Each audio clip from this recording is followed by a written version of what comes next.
Mr. Bove, can you share with us how many of the prosecutors assigned to the Capitol Siege section were fired after you sent your memo on staffing at the Department of Justice? I don't recall. Ballpark? I don't recall. All right. Well, I'll submit that in the form of a question for the record to allow you time to jog your memory banks and try to give us a number, or at least an estimate. Can you tell me how many January 6 rioters President Trump pardoned? No, I don't recall. Okay. Well, that actually kind of makes sense, because I don't think when asked, the president himself couldn't give an exact number. When asked, his response was, quote, "It would be very, very cumbersome to go and look." You know how many people we're talking about? 1,500. From the moment Senator Alex Padilla begins speaking, you can tell this won't be a neutral inquiry.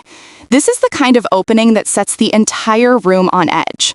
Padilla isn't just questioning a nominee. He's building a case, brick by brick, about what he sees as a dangerous pattern.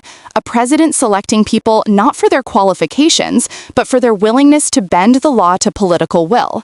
And right at the center of that claim sits Emil Bove. Thank you, Madam Chair.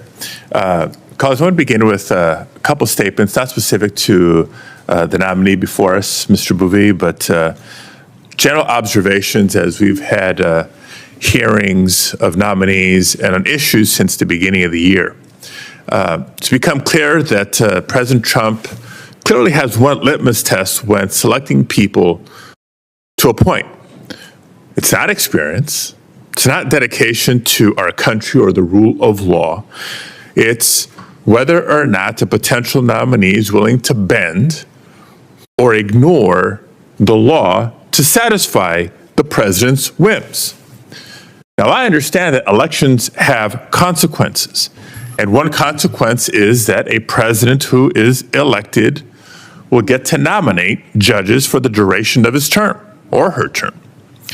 But selecting someone with such a deep track record of vindictive, duplicitous behavior,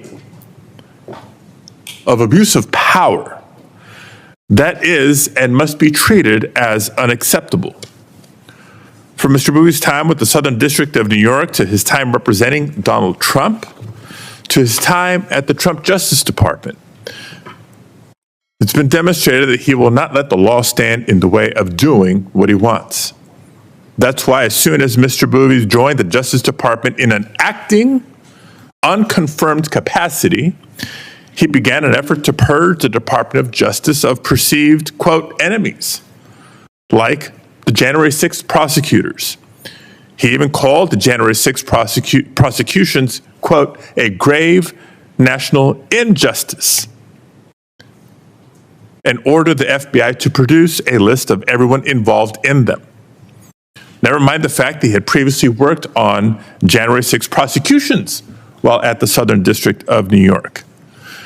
And that's why he ordered Southern District of New York prosecutors to dismiss criminal charges against New York Mayor Eric Adams in exchange for Mayor Adams helping to implement President Trump's radical immigration enforcement plan. Mr. Bove's actions in this case led 8 prosecutors, 8, including the interim U.S. Attorney, Danielle Sassoon, who had clerked for Justice Scalia, to resign. But instead of firing him, Donald Trump plans to give him a lifetime appointment to the Third Circuit Court of Appeals in New Jersey, a state that Mr. Bove has very, very little ties to. Now, it's not just Democrats who are concerned. Conservative judicial activist and former Republican staff member of this committee, Ed Wallen, who wrote that Bove has been called, quote, a savage, and likened him to a, quote, mafia henchman. Not my words, just quoting what's been submitted to this committee for consideration. The Wall Street Journal published an editorial urging this committee to ask questions about Bove's qualifications for this seat. They wrote, quote, does Emil Bove have the right judicial temperament? Does he have a judicial philosophy? It's seemingly clear that the more we learn, the answer is no. But we're here to ask questions, and I do have a couple of questions in my time remaining. Mr. Bove, can you share with us how many of the prosecutors assigned to the Capitol Siege section were fired after you sent your memo on staffing at the Department of Justice? I don't recall. Ballpark? I don't recall.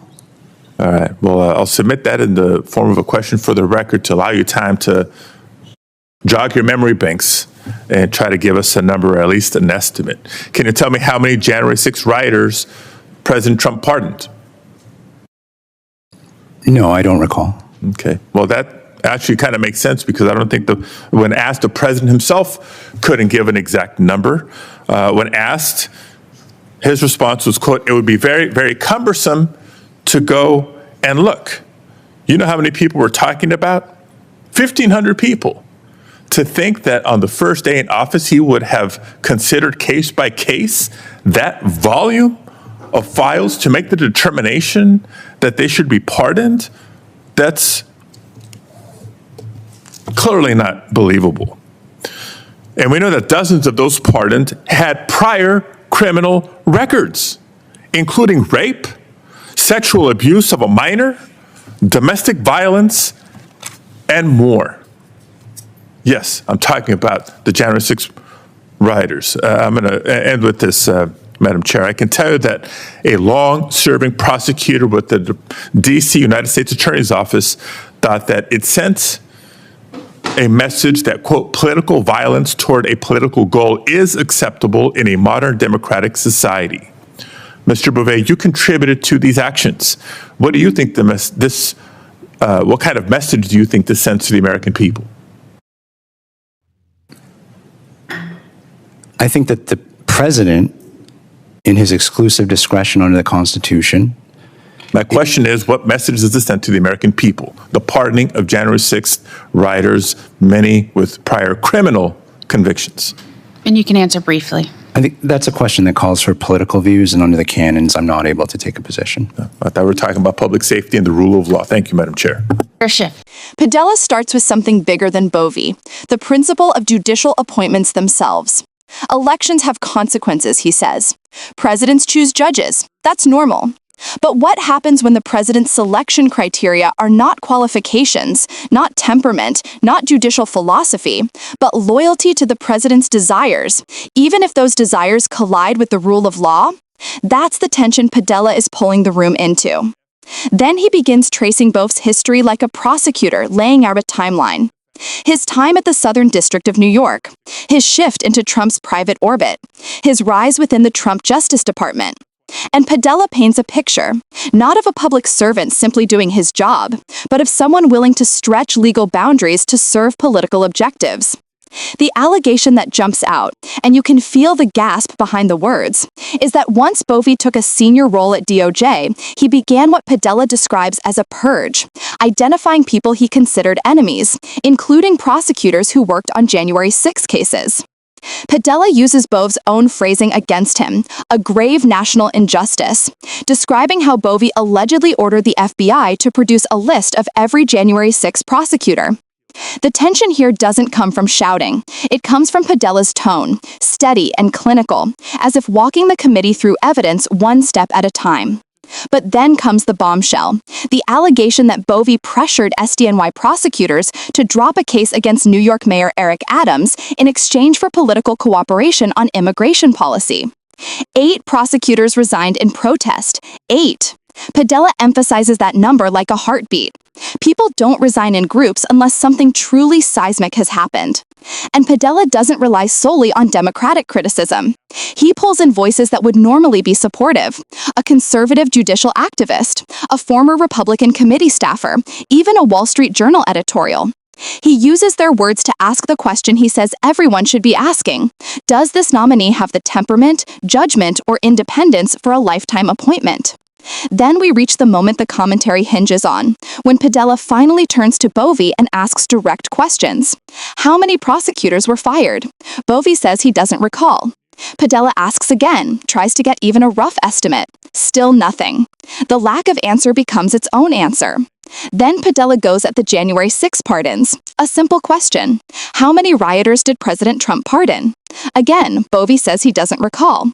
But this time, Padilla uses that silence to pull out an even wider argument, that even Trump himself couldn't give a number, that dozens of pardoned individuals had prior serious criminal histories, that the volume of people pardoned makes the idea of individualized review implausible.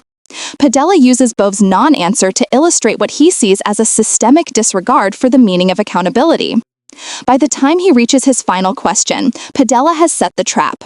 What message, he asks, does it send to the American people when political violence, January 6 violence, is excused, erased, or rewarded? It's a question not about ideology, but about legitimacy, about whether the law is something that protects democracy or something that can be bent around it. Bove refuses to engage, citing judicial ethics rules. And that refusal, whether principled or evasive, becomes the final beat of the exchange. Padilla connects it to public safety, to the rule of law, to the deeper idea that the judiciary must be a stabilizing force, not an extension of political power. This isn't just a clash of viewpoints. This is a clash over what kind of judiciary the country will have in the next generation. A judiciary defined by independence or by loyalty. So here's the question to you. Do you think this exchange revealed genuine concerns about Bove's record? Or was Padilla framing the moment to highlight political contradictions? Was Bove taking the high road ethically or avoiding accountability? Your thoughts here genuinely matter. If you're interested in how power, law, and accountability collide, conversations like this are exactly where those tensions are revealed. If you want us to continue breaking down hearings like this with clarity, context, and depth, make sure you're subscribed. There's more coming.